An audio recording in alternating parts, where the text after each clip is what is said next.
This week on The Futurists, Michael Hollins. I think where you're going with this, which is a future that's going to be here before we know it, is a digital twin of you that has your entire system that understands the medications you're taking in and your biometrics through sensors, wearables, different things like that. So we can have a much more real-time look into what's going on inside this factory, just like the people at BMW have insight into what's going on in their factory.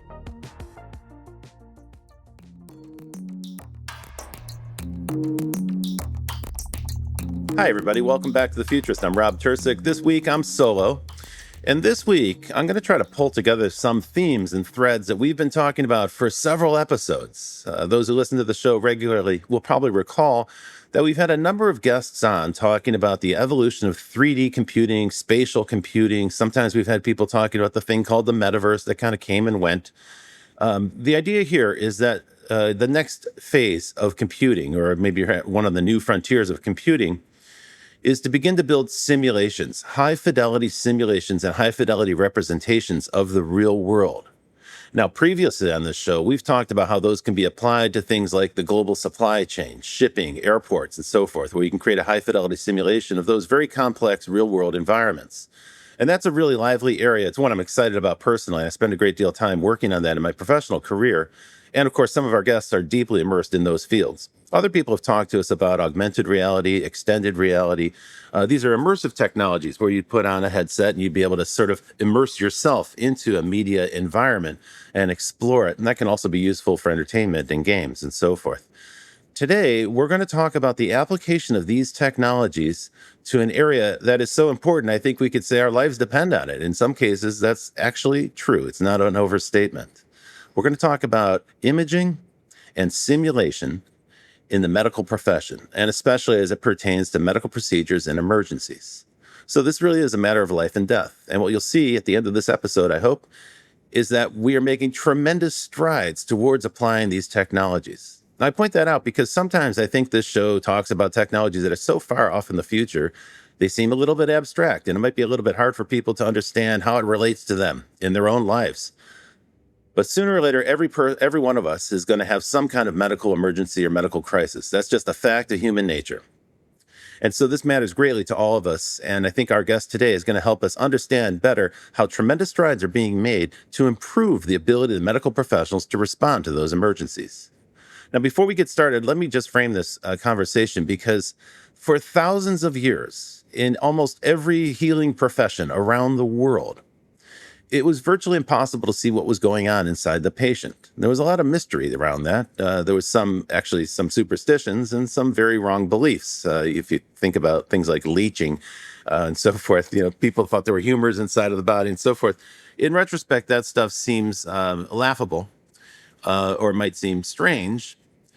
But given the information that was available, the evidence at hand, those were logical conclusions at the time.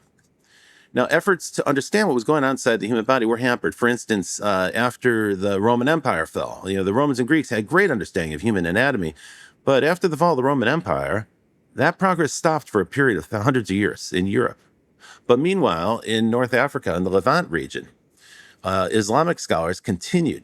And they made great progress. They managed to save some of the medical research that was done by Greek scientists like Galen, and they actually professionalized it. However, Islamic religion had a prohibition on cutting apart cadavers, so they were not able to peer inside of the body. So there was a period of hundreds of years where progress on understanding what was going on inside the human body kind of came to a stop.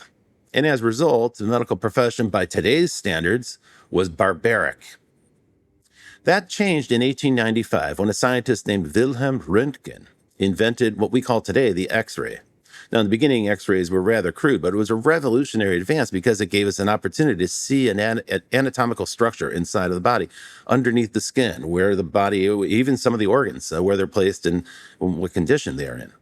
That progressed very rapidly. By the 1920s, fluoroscopy was introduced, and that allowed us to do 3D shapes and motion, so we could start to see what's happening inside the body functionally. That was followed by other technologies, other advances as well. angiography, the ability to inject a dye into the bloodstream, gave us a high contrast image so we could start to see patterns in organs, how blood was flowing. And the movement of blood was a great reveal because it showed us where there might be some special activity that doctors needed to pay attention to.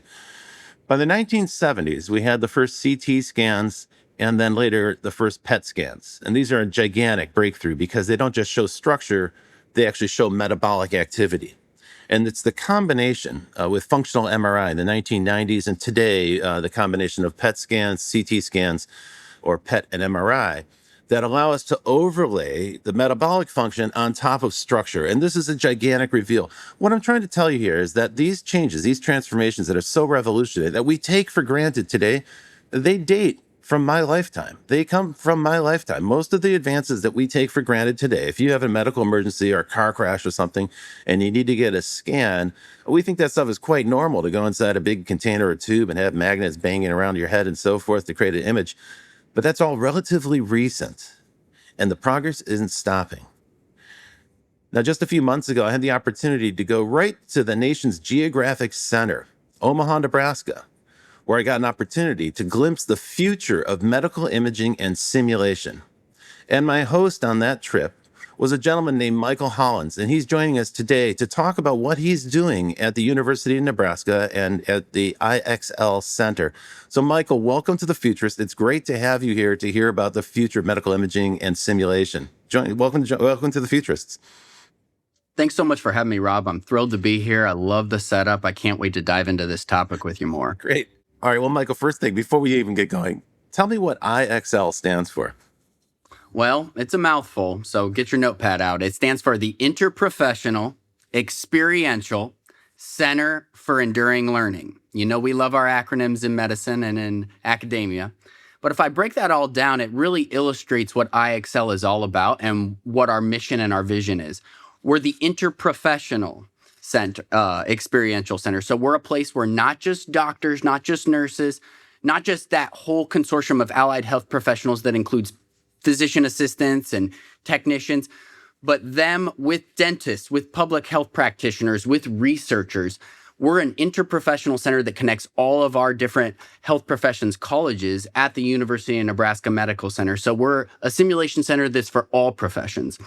And it's an experiential center. So that E in the iEXCEL, we're finding that the best way to interprofessionally train and educate healthcare practitioners isn't having a nursing student read a pharmacy textbook or a medical student actually sitting in on a public health lecture. It's experiential learning. It's getting hands-on. It's getting immersed in a VR or an XR or a five-sided laser cave type of technology to see inside the human body, as you mentioned, or put hands on a simulated patient. And it's a center for enduring learning. So it's not just for those first-year medical students, second-year nursing students, residents that are ready to actually go out and change the world through their care. This is a place where surgeons who've been practicing for decades, who might want to come in and get familiar with a new technique or a new instrument or actually master a brand new skill set of minimally invasive robotic surgical training, for instance. It's a place for them as well. So that's what iEXCEL stands for. It's the Interprofessional Experiential Center for Enduring Learning. And Rob, you know I'm going to have a pop quiz for you at the end of this one. So I hope you remember that. I'm not going to pass. But there's a really key point there that you made, which is, I guess we have this notion maybe in the not outside the medical world that you go to med school for several years and then you do an internship and then you're set, and the rest of your career, you know exactly what you need to do. But as we just explained, and in my long wind up here, the field is changing so rapidly and technology is advancing so fast. And with that come new techniques. So it's actually a matter of lifelong learning. And that's really the mission of your group. I should also add that a big part of what you do is simulation. And let's take a second to describe that. So, the technologies I mentioned in the opening bit there were all about imaging and seeing what's happening, but that doesn't necessarily tell you what to do. And in particular, if we're dealing with a medical emergency, you don't have a great deal of time to figure it out. You need to know what to do. Like, you need to be able to recognize it. Maybe you get the diagnostic and you get the image, but you don't have time to go consult a book or call somebody. You got to figure out what to do right now and know it. And to do that, we need to rehearse. And so there's another little potted history here, which is the history of simulation, but it's much shorter. The first mannequins that were used in the medical profession were in the 1890s, mainly to teach people how to do childbearing, or how to deliver a child. We didn't have really modern simulation of patients until, what is it, Resuscitation in the 1960s, Yeah. which was a doll, if you will, that could breathe, and you could practice cardiovascular work on it, or heart attack simulations. And then in the 1980s and 1990s, we began to get high fidelity patient simulators. And these are patient simulators that can actually breathe. They had vital signs. You could inject them with drugs. You could practice intubation. You could manage cardiac arrest. So they taught a great deal. This is a gigantic advance. So instead of practicing on people, which is partly what happens, if you're an intern in a hospital, you are practicing on patients as a young doctor. But this was a chance to practice in a way where there's zero risk. You're practicing on basically a dummy. Well, by the 2000s, with the advent of virtual reality and other imaging technologies, doctors and surgeons were able to start to practice surgical procedures. Now, this was a big breakthrough, and I recall this at the time. There was always a pending thought that there would be robotic surgery, but before robotic surgery, VR surgery taught doctors how to do procedures so they could rehearse it 100 times before they actually performed it on a living human being.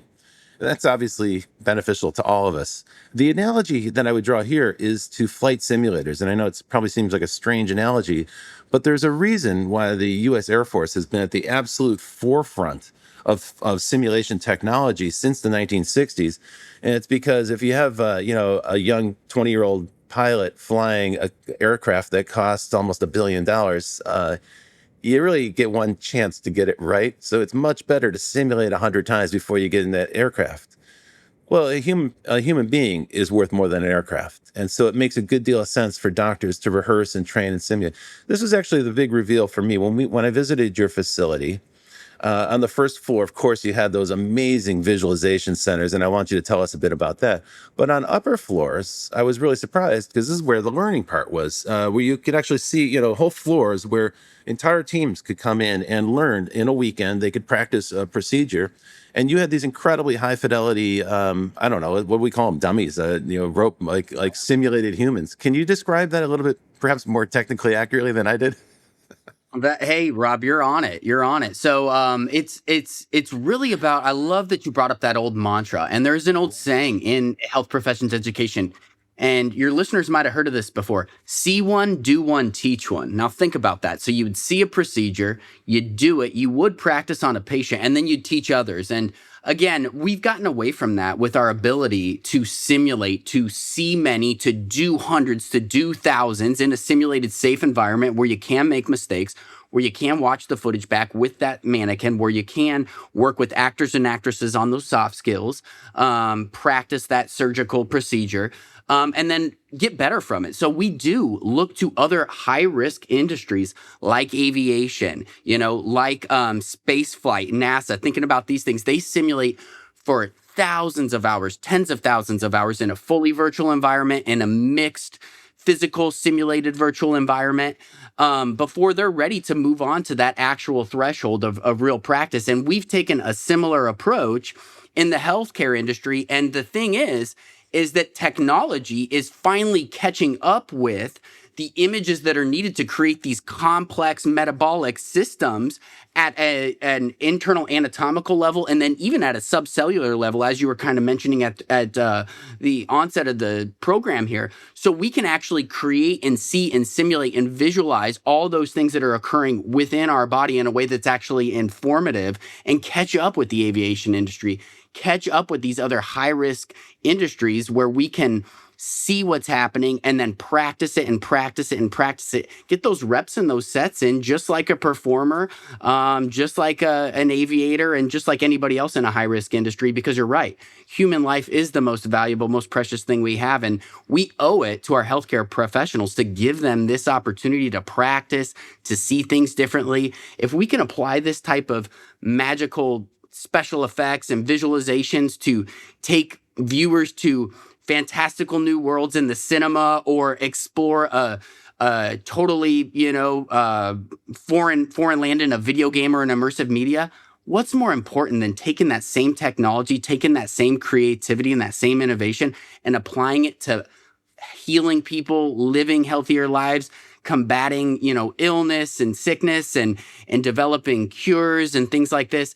It's exactly where we need to put our emphasis. And places like iEXCEL, institutions like the University of Nebraska have figured this out, and we're doubling down on innovation. We're doubling down on that future because our students are seeking it out. We're seeing that we're actually getting students that are responding so well to things like virtual reality, augmented reality, seeing, the internal processes that actually fuel the body that to heal, to respond to drugs that they're giving their patients, they're diagnosing them with. So it's really a way to fully embrace the technology of today, invest and innovate in the possibilities of tomorrow, and do it in a collaborative way across the entire health professions spectrum so that research and results can drive innovation, and we can bring industry along with us and tell them where we need their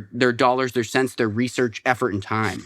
Okay, cool. You give me a lot to work with there. So let me unpack your comments here with a few more questions. The first one, the obvious one, is it's true. Two generations have grown up now with smartphones and touchscreen interfaces, and I think as those generations get to university level of study, they look at some of the older systems and they look at them and think like, how does this thing even work? Because it seems so ancient or so arcane. So in a way, we're having to catch up with the video game generation. That's for sure true. You mentioned other facilities, but my understanding is that iEXCEL is unique in some respects, not just unique in the Midwest, but unique in the United States and perhaps in the world. Tell me a little bit about what sets iEXCEL apart. Yeah, well, we're very blessed here at the University of Nebraska to have a community, to have a leadership that sees that vision and is setting up the paradigm that is the future model for health professions education. We're starting to see other centers take up the model of iEXCEL of looking at interprofessional learning. So we're not going to have simulated centers just for a specific profession. We do still have those here at the University of Nebraska, but that interprofessional learning where all those professions come together, because that's what the actual healthcare system looks like. Too often we get trained in our silos and we are products of that echo chamber and thinking about our profession, our specific slice of the pie, our piece of the puzzle for that whole big thing that is patient care. So interprofessional training is actually where it's at. And we're seeing a lot more universities come to us, see, how did you do these? How did you get this consensus across all of the colleges? The other unique proposition is that we've got all these modalities of simulation under one roof. So we have everything from cadaveric practice, where people have donated their bodies for surgical science. We can practice complex surgical procedures. We've got mannequin and actor-based simulation, where we can simulate the whole healthcare system from home to hospital, back home again. So first responders, all the way to surgery, imaging, recovery, and then discharge back into their home. We practice that whole continuum of care so we can work on the gray zones where a lot of those mistakes and those adverse outcomes happen. Is that one of the examples of interdisciplinary collaboration? The idea that you've got first responders all the way through home care in one training session? That's 100% it. And so we really when you so that way patients don't fall through the cracks. So people don't. Right. That's really smart. Okay, I see that. I see the value of that. Yeah, Rob, is that a first responder might better understand what their actions, the interventions they provide, the medicine, the chest compressions, calling in a stroke call, and how they communicate those things in the moment, how it actually affects downstream for the ED nurses, for the ED surgeons in the recovery. So it really helps connect that continuum of care and leads to better outcomes. And the idea is practice 100 times before you actually have to apply it in the real world. It's great you bring up emergency medical care, because I think often we tend to think of these things when we talk about things like surgery. We're thinking about someone who does the same procedure again and again, many times a week, and they get good at it over time. That's certainly true with most surgeons. But with EMTs, they're dealing with crisis situations. Very typically it's an unusual set of circumstances. They have to make a quick diagnostic and decide, okay, this is what it appears to me to be. And then they have to make some decisions. And like you said, they're downstream. Those decisions are going to have a lot of after effects. So they have to be conscious of that. So that's the purpose for the interdisciplinary training, is to teach people that cascade of consequences and then thereby maybe make somewhat better decisions in the future. But it's also about rehearsing it a bunch of times so that when that emergency situation arises, they're not left in doubt. They can respond promptly with the right procedure. Now, you also mentioned one other thing. I don't want to miss this because it's important. We love technology on this show. We love imaging technologies in particular, so we talk about that stuff all the time. But you also mentioned human actors, and I'll bet this is news for at least some of the people who are listening. That sometimes when emergency medical and other medical professionals are training, they need real people. They can't do it with dummies. They can't do it with dolls and mannequins. They got to actually have real people there, because real people can be stubborn, confused, on drugs, maybe a little bit out of it, or maybe resistant in some fashion. And they got to practice how to deal with those situations as well. And I think you do that there too. I think you mentioned that as well, right? We do. It's again a full continuum of care. Learners need to know how they're going to perform a procedure or do a suture just as much as they need to know how to communicate with someone, explain the type of home care they're going to need to do, because we know that preventative medicine and educating the patient, their caregiver, their family members is really what leads to keeping people out of the healthcare system and keeping them healthy and home and promoting those good habits and things. What do the actors do? How do the actors prepare for this? Like, does someone give them a script? Is there a director? It's just like, you might see in Hollywood, they'll get a profile of the character they're playing. I'm a such and such year old male with this condition and that condition, and I might be, like you said, I might come in and I'm angry, or I'm belligerent, or I'm really upset, and we want our learners to practice that, because you're not going to get that from a mannequin, right? You're not going to get like the surly patient or the uncommunicative patient.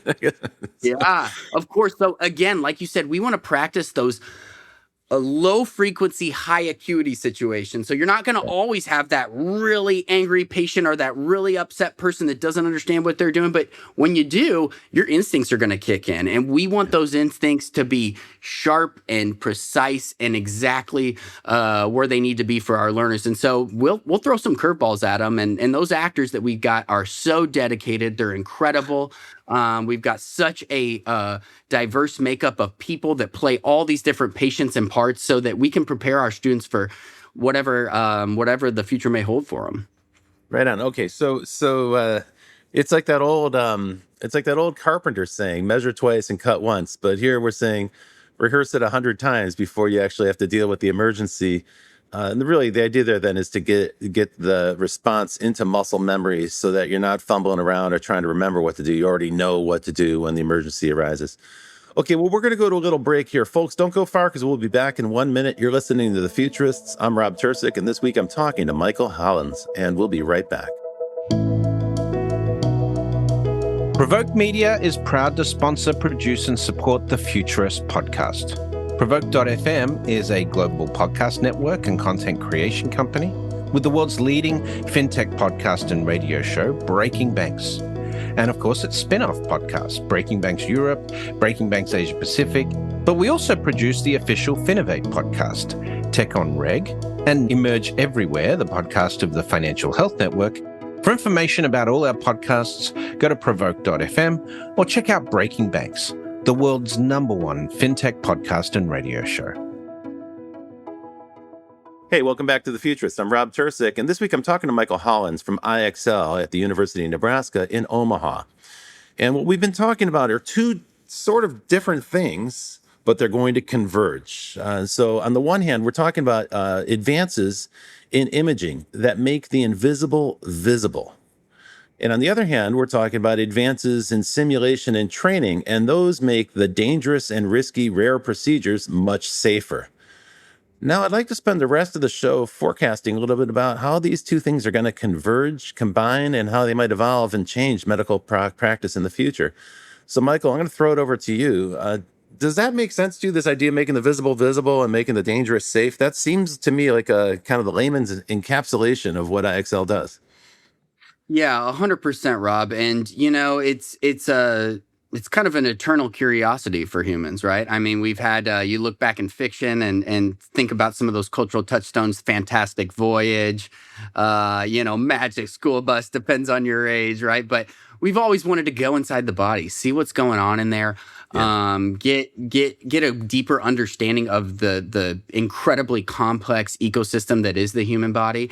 And as our content creation tools, our ability to create images and experiences that are spatial, volumetric, experiential, again, through a technology type, an XR, five-sided laser cave holographic imaging.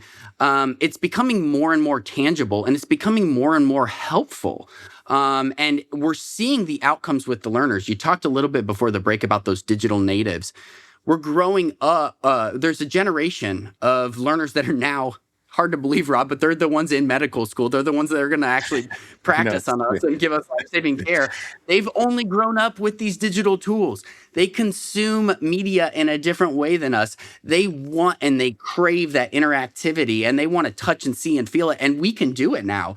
And so we're seeing learners seek that out. We're seeing learners really absorb and really do well with those types of experiential visualizations. And then they're educators who are the current surgeons and nurses and public health practitioners are seeing the effectiveness of these tools, of XR, of VR, of complex simulations of the human body.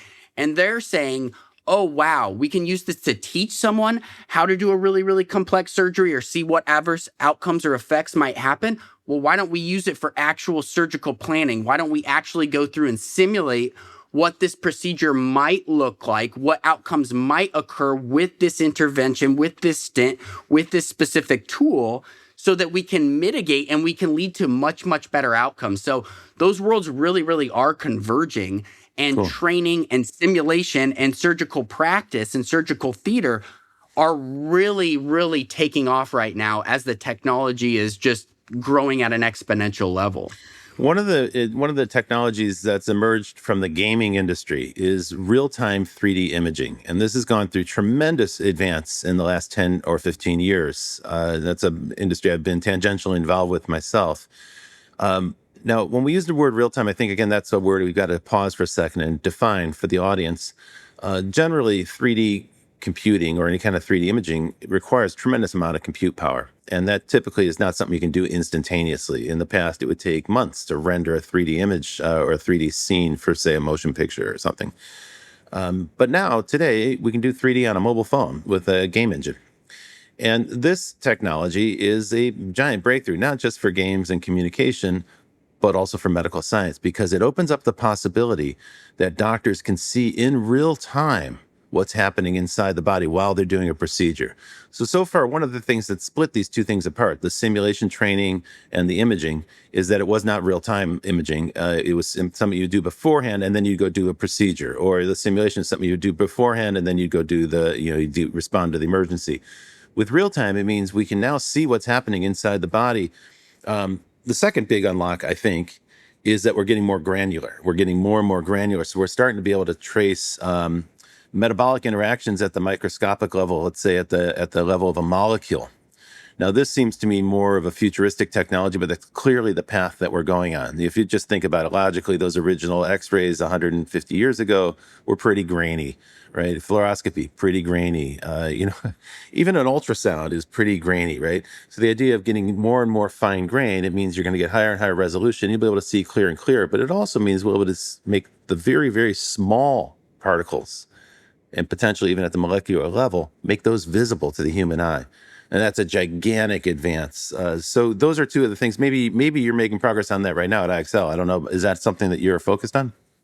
Yeah, 100%. And it's as you mentioned, it's really because things that at one point took a lot of artistry, a lot of specific intentional design. So taking a CT scan, taking a PET scan, taking an ultrasound image, and then creating a volumetric 3D representation of it that might be something we'd see in a medical anatomy book or something as patients that we get as education. Hey, this is what's occurring in your brain. Hey, this is what's happening, with a part of your body. We are now seeing that those things that we needed medical illustrators and artists to go through and painstakingly create in their 3D software, they now are developing tools that in real time can visualize those things 3D, volumetrically, with color, with gradient, so you can see tissue, mass, bone, the different spaces in between, and it's so much more illustrative. And I think the other thing that it really lends itself to that you mentioned is kind of the relations between things. So you can actually see a kind of the spatial relations between something that's on a microscopic level or a subcellular level within your kidney, for instance, and then come back out to see the broader kidney system and how it actually interacts with all of that. And the ability to connect those systems through a immersive virtual reality or augmented reality is more and more feasible each and every day as it's more and more feasible to create those images. So it's becoming a lot more useful, a lot more real time, and a lot more immediate. And they're using it for clinical decision making. And we here at iEXCEL, as we push on how do we make images more illustrative, more detailed, more nuanced for our faculty, for our learners, we're falling into, through innovation and through this research, this R&D lab that we've set up, some incredible breakthroughs. And our clinicians are telling us, this is where we push, this is where we push, this is where we need to focus. That would help me and make a decision. Do I cut there or do I make the incision here? And so again, it's not in isolation. It's an interprofessional collaboration across the technologists and the people that are developing the 3D systems, the medical illustrators and the artists. But then we need those clinicians and those world-class healthcare practitioners to tell us where and how to apply it, because they're the ones that have been in the field. They're the ones that have been doing these things with their patients for years and years and years. And we need to meet them where they're at and really figure out how do they want to embrace the technology. So really, barriers are breaking. It strikes me as I'm listening to you that it's actually quite remarkable how well doctors have been able to diagnose and deal with disorders while functioning blind. Like, actually, it's quite a remarkable achievement that they've been doing this without being able to see. Because part of me, as I'm listening to you, I'm sort of like thinking, well, of course we should be able to see that. Of course we should be able to visualize that. Of course that's something that should be depicted in 3D. I say of course, but actually that's because I'm conditioned by modern media, and we have the luxury of all these incredible advances in media imaging. That wasn't the case before 2000, right? This is all relatively recent. These technologies are all relatively recent. So it's not such a given. And the fact that doctors were able to make such progress before the 2000s without being able to see is really quite a testament to medical intuition and training. So let's note that. Have you heard about swallowable cameras or ingestible cameras that go through the GI tract? Is that something that you're interested in or you're considering? Is that? Well, there's all kinds of minimally invasive surgical procedures and things like that, laparoscopy and all these processes that have allowed us to be smaller and be less intrusive and less disruptive to the human system. And so that's something that we simulate a ton. And that's laparoscopic procedures, minimally invasive robotic procedures with some of the industry leading giants. I mean, there's a few of them out there, and they are frequent collaborators of ours. And so that is something that we do simulate quite frequently and quite often. And actually a lot of different surgical procedures are starting to use microscopic cameras and minimally invasive robotic techniques to do procedures even beyond laparoscopic and endoscopic practices. And so that's another way where that continuing education. So surgeons and nurses and people part of that process before where it was more manual or more of an open surgery type of procedure, they are needing to learn and train on these newer tools, these microscopic cameras, these microscopic minimally invasive robotic devices, which is a totally new skill set for them. We want to leverage that brilliant backlog and those history and all those cases that they've seen throughout the years, because it is incredible.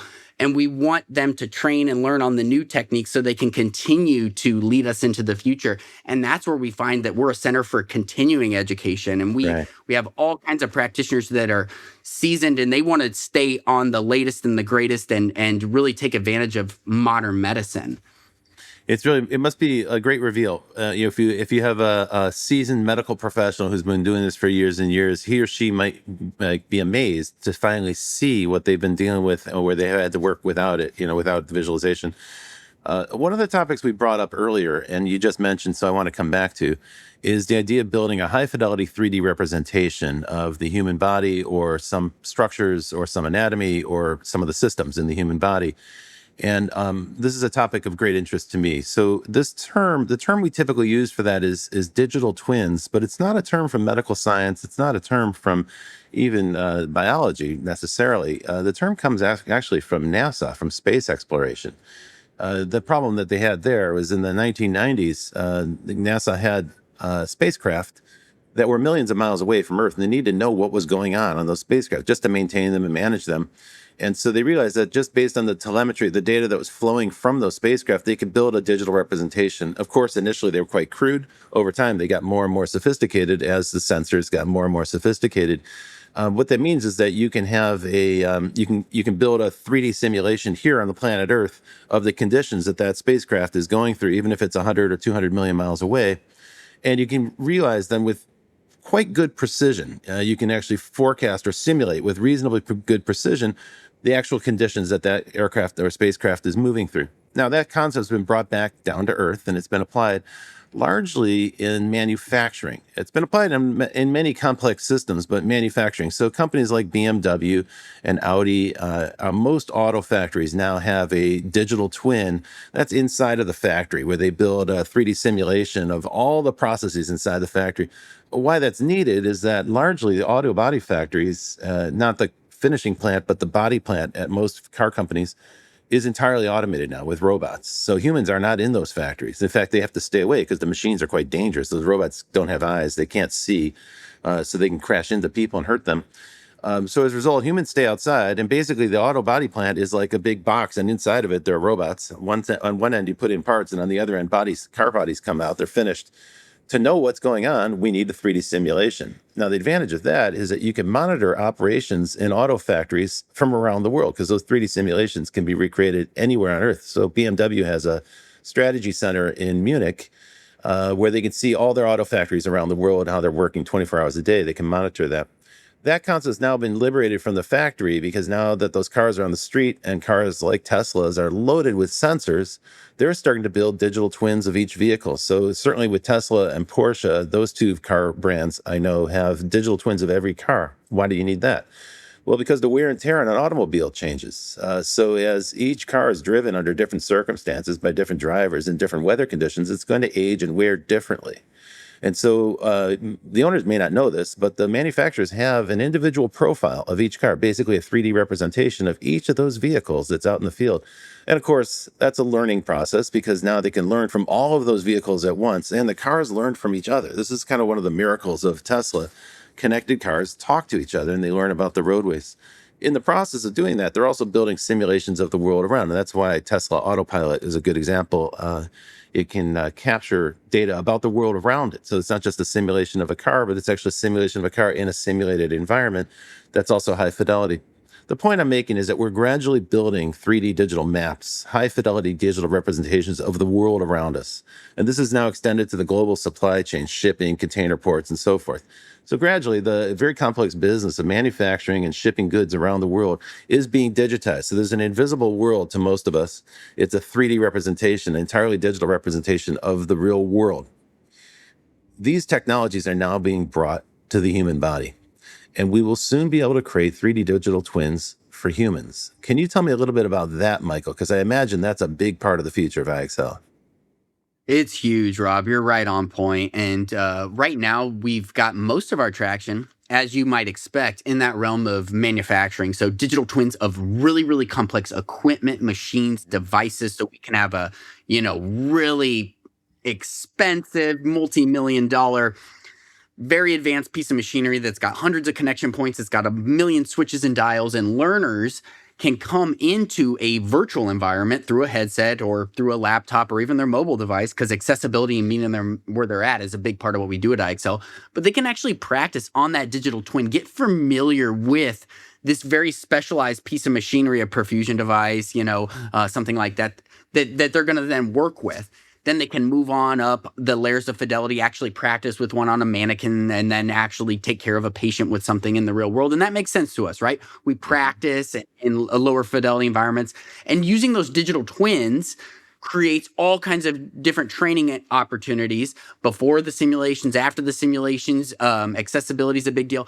But digitally twinning organic human systems is more complex, as you might imagine. Because they change.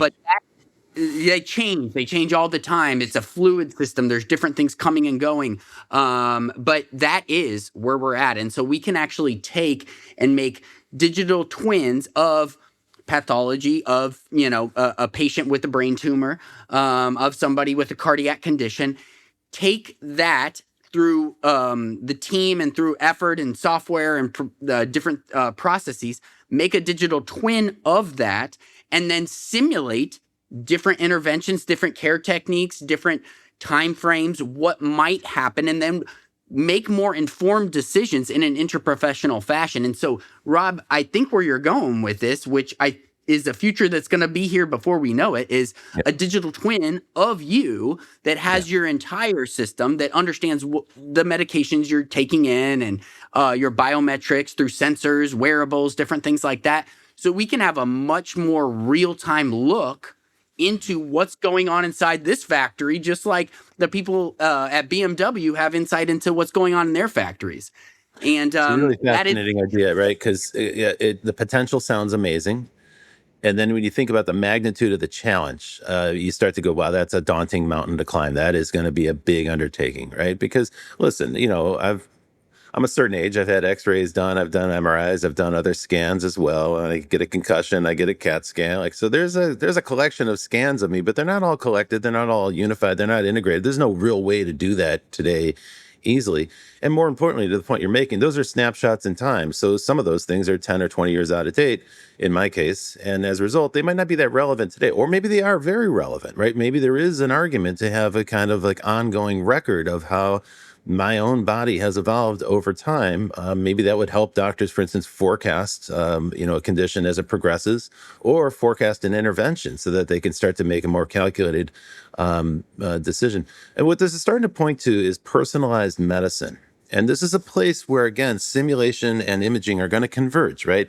So each of us would need to have a catalog, like a comprehensive scan of our individual bodies. And that's the starting point, right? So now we can begin. And that's going to be a relatively crude representation to begin with, because candidly, we're not at that resolution today to do the kinds of digital twinning that you're talking about with machinery and equipment. But, it's a starting point.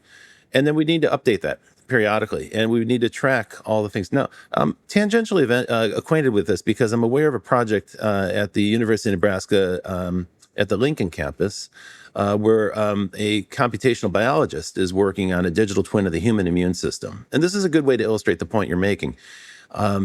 So the human immune system is immensely complex, right? It's not one system, it's a system of systems. It's through the entire body. It evolves and changes. It responds in different ways. It manufactures its own responses. And so this isn't like one static thing. It's a constantly changing, dynamic, and somewhat fluid system. To simulate that is an immense undertaking.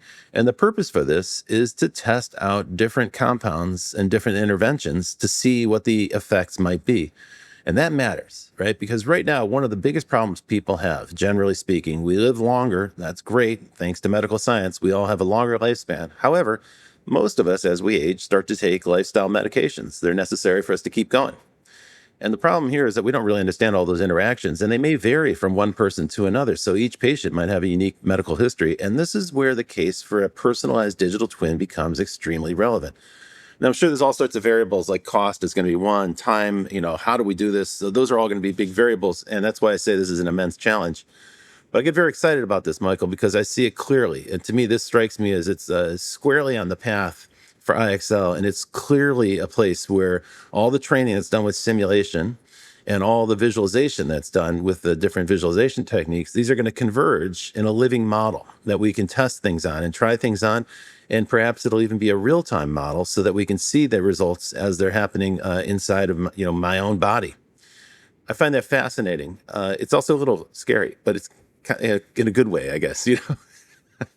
Yeah, I mean, the future is here, and it's a compound exponential growth, like you said, in your lifetime alone, in our lifetime alone, the leaps and bounds that have been made.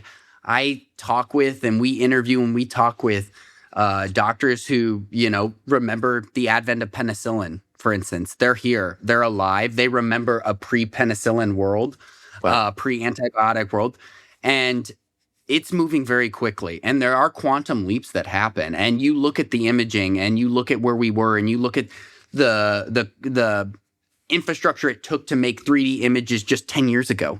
You look at it today. You project that out 10 more years. The personalization of medicine, the real-time rendering, like you're talking about, Rob, it's right at our doorstep. And it's going to take academia, research to make sure that this gets steered in a productive way, because there's a lot of money to be made in this area as well. And so we really need to figure out how can this be harnessed for good, to let people live healthier lives. But we're right on the precipice here. I mean, a lot of money is spent in medical care, but as long as the quality of the care is improving, I don't think people have a huge objection to that, because it's important, right? It's hard to name a more important thing than staying alive. Let me throw a couple curveball scenarios at you as we close the show. So one, I know Brett can't be here, but I know he would ask you this question, which is, gee, if you have enough data about my body, and if you have enough ability to kind of forecast what's happening with my body after an intervention, would it be possible for you then to start to design replacement organs or design replacement parts for my body? And to some extent, this is already happening, right? With hip replacements and with knee replacements. Doctors are now able to develop, design and build precision 3D prosthetics that are built for one person's specific anatomy. Do you think that that's likely to happen anytime in the near future, the idea of replacement organs or other replacement parts? Yeah, 100%, and then I mean, we have a University of Nebraska at Omaha. So Nebraska University, a big wide system. Talked about Lincoln, University of Nebraska Medical Center. We have a world-class biomechanics program that looks at specific things like prosthetics and things like that, and the precision with which those are personalized. And they look at internal images to understand how something like a prosthetic leg might impact and actually be conducive to good locomotion long term for the patient is incredible. So there's all kinds of things that we're looking at with, again, personalized medicine.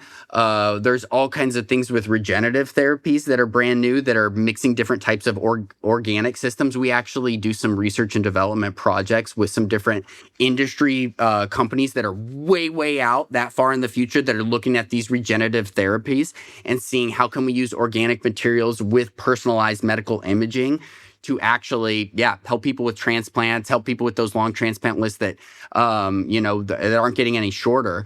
And that is something that's on the horizon. Seems like some sci-fi, but it's right there. Right on. Well, this has been a lively conversation, Michael. Tell me, where can people find out more about iEXCEL and your work? Well, Rob, thank you so much for having me on. It's been just such a thrill. And people can learn more about University of Nebraska Medical Center at www.unmc.edu. And if you add in /IEXCEL, that's iEXCEL, you can learn more about the iEXCEL program, where we do simulation and training for all different types of healthcare professionals. We push on the digital world, create new and exciting images for learners and practitioners and everyone in between. And we're a place where anyone can practice and learn more and innovate for the future of healthcare. Okay, cool. So that URL for folks who are listening is unmc.edu/iEXCEL. Well, Michael, thanks very much for joining us on The Futurists. It's been a great pleasure getting acquainted with you. I'm super impressed by the work you're doing, so keep up the good work, and go Big Red. Folks, we'll have another Futurist on next week for you, someone else who is thinking about and shaping and reorienting us towards a better future. And until then, we'll see you in the future. Well, that's it for The Futurists this week. If you like the show, we sure hope you did. Please subscribe and share it with the people in your community. And don't forget to leave us a 5-star review. That really helps other people find the show. And you can ping us anytime on Instagram and Twitter at Futurist Podcast for the folks that you'd like to see on the show or the questions that you'd like us to ask. Thanks for joining. And as always, we'll see you in the future.